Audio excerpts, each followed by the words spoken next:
Hey guys, this is Greg with Medical Muscle, and in this video today I'm talking with my good friend Aishwarya. We studied a lot from term 1 all the way through term 5, I think. We kicked butt and we really kept motivating each other through the whole process. So Aish, tell everybody about yourself and what specialty you matched into. So I'm Aishwarya Ray, and I am an MS4 right now, and I matched into neurology, which was my top specialty choice in my hometown, which is where I wanted to end up in Las Vegas.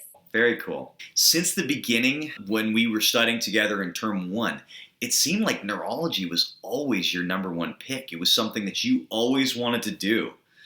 Mhm. Yeah, exactly. It's one of those things that I kind of always knew at a young age. It's such a great specialty. There's so many things you can do with it. It's always evolving. Like when we first started maybe 20 years ago, there were 5 medications for MS and now there are over 20. And so to be in something like that's so constantly evolving, it just means more opportunity and more things to figure out. And so that's always what drew me to I it. find it really powerful that people just know from the very beginning what they want to get into. Their whole application just shows, hey, I have this long interest into what I want to get into. And really, I just want to know, like, what was the driver that got you in? I think everybody thought that I would change my mind when I went through undergrad or med school, but I stayed true to it.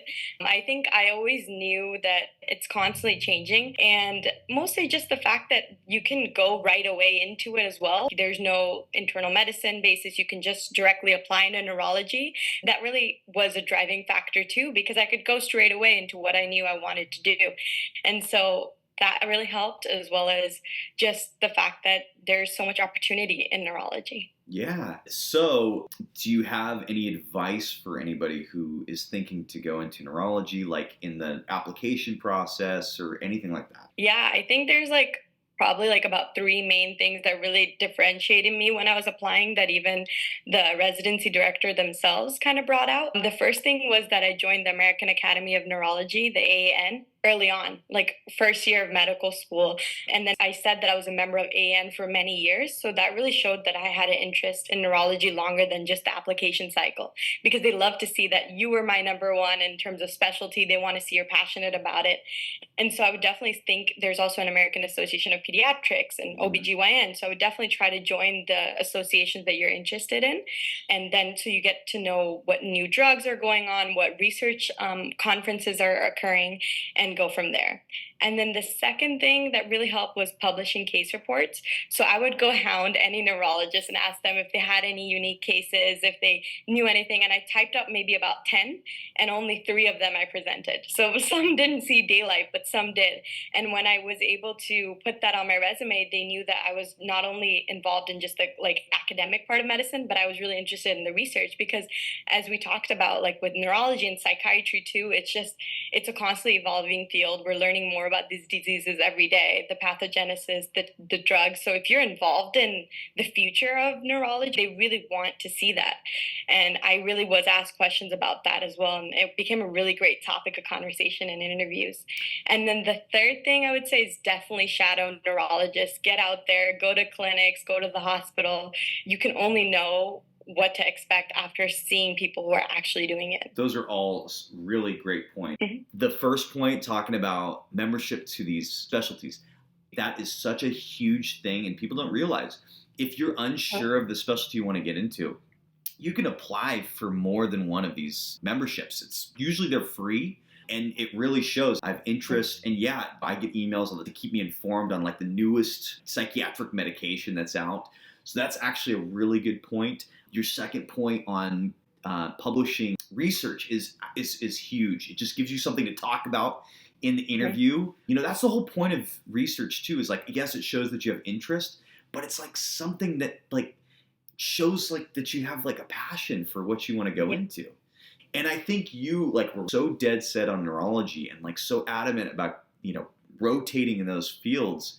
And I think that's huge if for people who want to go into something. I think it's really important to get as much exposure to the field that you're interested in. So, I think a lot of people are like, oh, I want to do anesthesia, but they don't get any exposure to it. And I think that's huge. And then they maybe get into it. It may not be what they expected. I think it's huge for people to get in and like expose themselves to make sure that that's actually what they want to do. Yeah, exactly. Make sure you actually know what you want to do. Then, and only when you actually have that passion and drive do people see it. Because it's pretty obvious to them. They interview so many people, they review so many applications. Like, I knew from the beginning that you love the brain too, and like I could just tell you would light up when we did the psych topics, and that kind of those kind of things are so genuine, and they really want people that are genuine, that actually want to be there, that are happy. Because of course residency is going to get tough, but it's those periods of people that can actually find joy in what they do that they want to keep around. Some fantastic points for people to take away. Awesome, Aish. So for people who don't know, what is neurology? Like, what do you do? Yeah, so basically with neurology, you can actually have a clinic life or a hospital life. So that it's one of the specialties that you can do both really well and have careers in both. You work with diseases like dementias, like all the Alzheimer's, Parkinson's. You work with seizures. Pretty much you can work with seizures in like pediatric patients all the way to geriatrics. You can do genetic disorders, like all those Duchenne muscular that we learned about. So you can work with like genetic diseases that are inherent and kind of give them medications to help improve their life. You can deal with like brain herniations, traumas, and so you get the whole spectrum of what you want. If you want your heart racing, you can do that, or if you want more of a casual lifestyle, you can also go for that as well.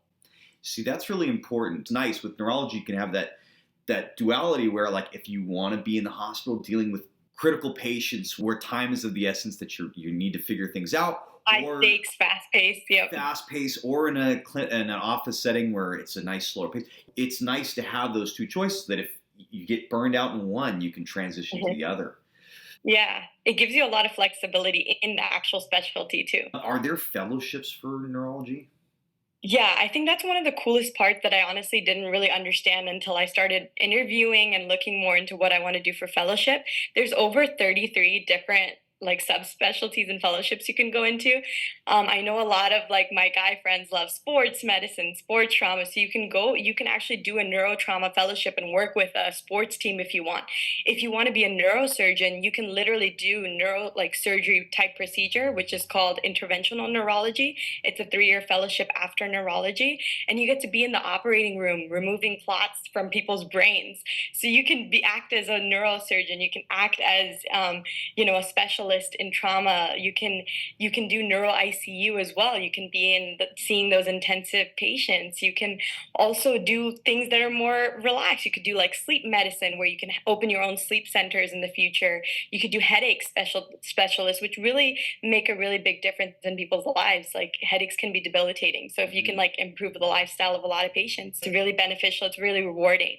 So I think the fact that there's so much diversity in like the subspecialties you can go into as already a specialist is one of the things that really drew me to neurology. So, what is the length of residency for neurology? Yeah, so neurology, it comes in categorical or advanced positions. So what that means is like categorical is you applied for neurology and you just get a straight program, which includes 1 year of internal medicine as the first year and then 3 years of neurology, but it's all included in the program when you apply. Or you can get the advanced position where you get a spot for 3 years in neurology, but they don't have an association with internal medicine. So you have to do 1 year of prelim somewhere else just to satisfy that requirement. You and I have studied pretty much from the beginning, like when we were going through our basic science years. And Yes. one thing that was really helpful is that we met up for like review sessions and doing questions every night. And I hound people on that. With studying, what kind of advice would you have for students that, are maybe struggling in term one, term two? Yeah, I think we had the Zoom sessions in term one and two with a couple of our other med student colleagues. That really helped because we did questions together. We figured out confusing topics together, and I think that really really helped through the years to have that company. Because also when we were doing virtual, it was the era of COVID. It could get a little isolating. So I think to be able to have that system of friends and go through it and know that you're not alone in this really helped because it is a mental game as well as the actual studying part of it. That's a good point. Having people around to keep you motivated Mhm. keep you on track, to keep pushing you as you go is huge. Yeah, definitely. I knew Greg would ask me questions, so I had to be prepared. It's the other way around too. I had to be prepared for your stuff. So if people would like to reach out to you, how could they contact you?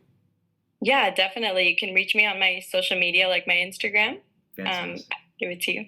Yeah, yeah, I'll link that below if you guys would like to reach out to Aish for neurology stuff. And other than that, congratulations on matching neurology and your number one choice, which is pretty Thank you. crazy. Yeah, and you guys, I hope you do well on your exams and can match into the field that you are passionate about too. Mhm. Yes, good luck, and I'm always available for any advice. And we were all once in your shoes, so just remember that. Just keep the end goal in mind. Keep going. You know that like you can do this. There's going to be lows and highs, but the end is so worth all the effort that we put in. Yeah. Well, thank you so much. Thank you.